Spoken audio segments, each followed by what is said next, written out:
akkam ooltanii akkam bultanii akkam jirtan nagaa keessan jirtu daanyaa Shawaayyuun jedhama.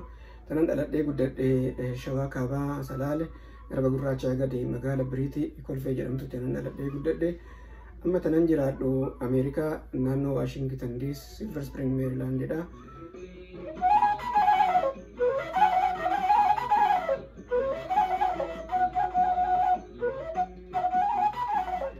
Biyya jirru kanatti dhukkubichi waan baay'ee hammaateef jecha manaan baanu akkasitti nuuf eegaa jirru. Hoggaa manaa baanus immoo of eeggannoo guddaa goona.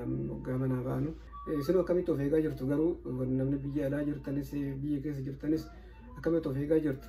Furguggeedhaa fi bara gadi jedhanii dabarsanii gadi jennee dabarsinanneeti kunoo mana oolla. Guyyaa guutuu mana oolanii mana achi bulanii borus akkasumatti ooluun baay'ee waan nama dadhabsiisu jechuudha. Ani akkuma agartanii ululleedha tananii taphadhu. Ulullee riikoordii godhee qofan Facebook irratti gadhiisaa, YouTube irratti nan gadhiisaa. Yoo televezyiinii banan sa'aatii 24 waama dhukkuba kana namni manaa qabame, namni manaa du'ee, namni manaa akkana ta'ee kanuma jedhu kanuma cinqu malee wanni nama yannoo jedhu hin jiru. Kanaaf ani tanan kana gochaa jiru. Mee wanna dandeechan wanna daa'imummaatti hojjechaa turtan gadi baasaa. Maaltu beekaa wanna sammuu keessan keessa taa'e wanna irraanfattan hin ta'ataa.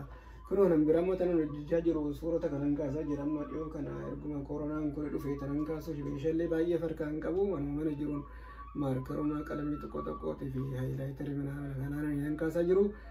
Waan jedhu garuu babbareedaa kana kanatti tanan yeroo kiyya dabarsu sinoo akkamitti dabarsaa jirtu? Mee eeganan mana jedhee waa'ee kiyya sirba xinnoo sirba Salaalee tan sin dhageessisu. Sirbi Salaalee kun sirba Dajanee Jaalataatii fi Sukkaarii Nagaashii meetti dhiyaadha.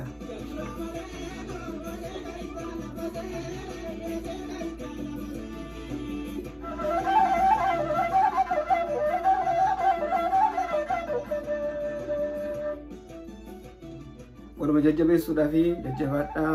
Wanni kun hin darbaa. Waan dhaggeeffattaniif galatoomaa.